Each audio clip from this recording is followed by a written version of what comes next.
एक ही मजहब, एक ही खुदा, फिर भी दो रास्ते, और ऐसे दुश्मनी जो सदियों से चली आ रही है। ऐसा कैसे हो सकता है? आज हम इसी गुत्थी को सुलझाने की कोशिश करेंगे। शिया सुन्नी बंटवारे की 1400 साल पुरानी कहानी को समझेंगे। तो देखिए, कहानी शुरू तो होती है बिल्कुल एकता के साथ। पैगंबर मोहम्मद के सारे अनुयायी एक हैं, लेकिन फिर बहुत जल्द एक ऐसा मोड़ आता है, एक ऐसा बंटवारा होता है जिसका असर आज तक हमारी इस दुनिया पर पड़ रहा है। आज हम मिडिल ईस्ट में जो भी बड़े बड़े कॉन्फ्लिक्ट्स देखते हैं ना, उनकी जड़ें कहीं ना कहीं एक बहुत ही सीधे से सवाल में है। एक ऐसा सवाल जो आज से 1400 साल पहले पूछा गया था। सवाल था, पैगंबर मोहम्मद के बाद मुस्लिम समुदाय को लीड कौन करेगा?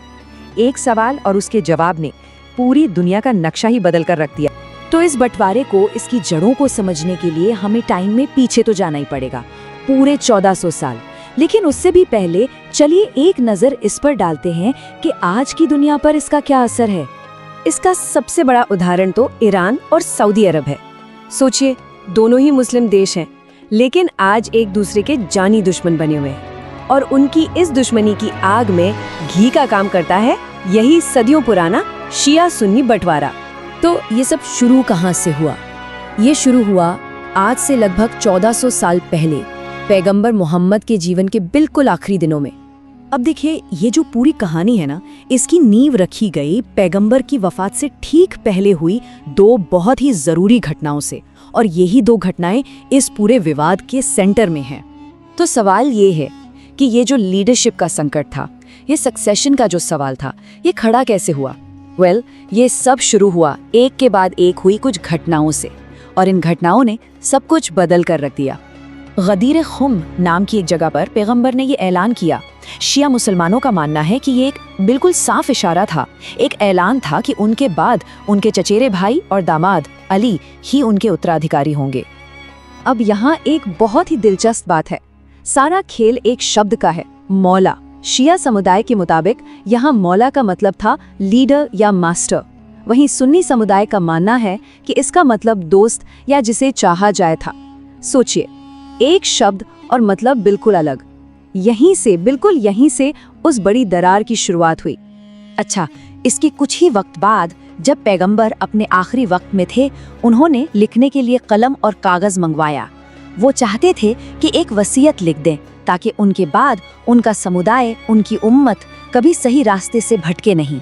लेकिन हुआ ये कि वहाँ मौजूद उनके एक साथी उमर ने कहा कि पैगंबर इस वक्त बहुत बीमार हैं, हमारे लिए अल्लाह की किताब ही काफ़ी है। बस इसी बात पर बहस छिड़ गई, और नतीजा ये हुआ कि वो वसीयत कभी लिखी ही नहीं जा सकी। तो अब पैगंबर दुनिया में नहीं रहे, कोई लिखी हुई वसीयत भी नहीं थी। ऐसे में पूरा मुस्लिम समुदाय अपने इतिहास के सबसे पहले और सबसे बड़े सवाल के सामने खड़ा था। अब लीडर कौन होगा?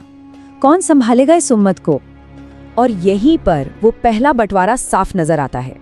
एक तरफ पैगंबर के घर में अली और उनका परिवार उन्हें दफनाने की तैयारी कर रहे थे, और दूसरी तरफ कुछ ही दूर सकीफा नाम की जगह पर कुछ लोग मिलकर ये तय कर रहे थे कि अगला लीडर कौन बनेगा।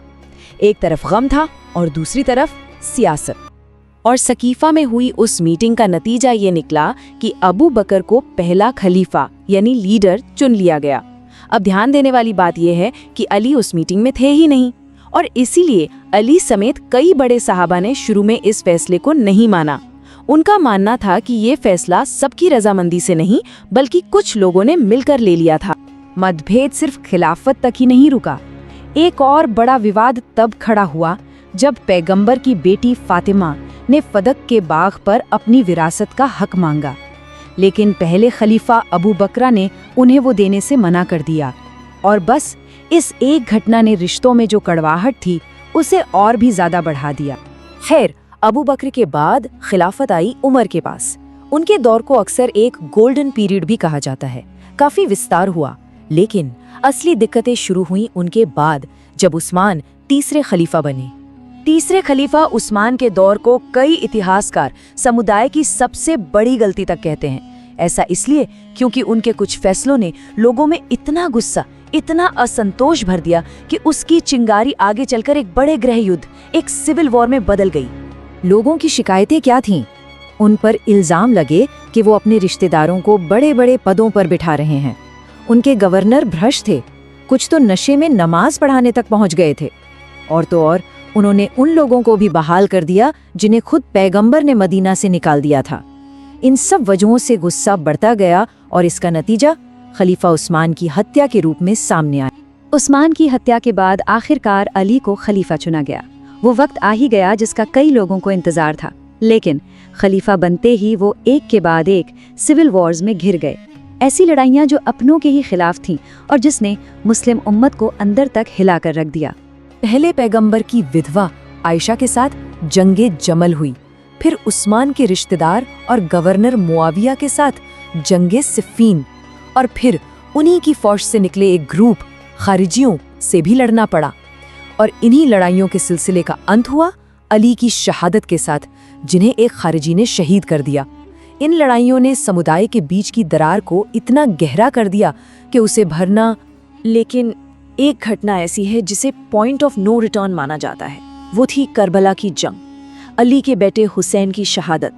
ये वो दर्दनाक वाकया था जिसने इस बंटवारे पर हमेशा हमेशा के लिए एक मोहर लगा दी।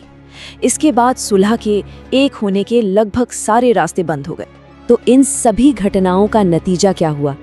नतीजा ये हुआ कि इस्लाम के अंदर दो अलग अलग रास्ते बन गए, दो अलग सोच, जिनके लिए लीडरशिप का मतलब अलग था, जिनकी परंपराएं अलग थीं और यहाँ तक कि पवित्र किताबों को समझने का तरीका भी अलग था।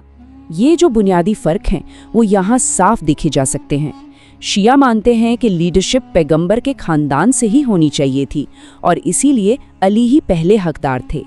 दूसरी तरफ सुन्नी मानते हैं कि समुदाय ने मिलकर अबू बकर को चुना और ये सही फैसला था। इसी सोच के फर्क की वजह से शियाओं के लिए हुसैन की शहादत का मातम उनकी आस्था का एक अटूट हिस्सा है, जबकि सुन्नियों में ऐसा नहीं है। तो ये सिर्फ एक सियासी बंटवारा नहीं था, ये आस्था और अकीदे की बुनियाद से जुड़ा सवाल बन गया था। और देखिए, कहानी यहीं पर नहीं रुकती। वक्त के साथ ये दोनों ग्रुप भी आगे चलकर कई और छोटे छोटे ग्रुप्स में बंट गए। तो आखिर में एक सवाल बचता है, जब इतिहास दो लोगों के बीच एक लकीर खींच देता है तो क्या वो लकीर कभी पूरी तरह मिट सकती है? ये एक ऐसा सवाल है जिसका जवाब आज भी ढूंढा जा रहा है।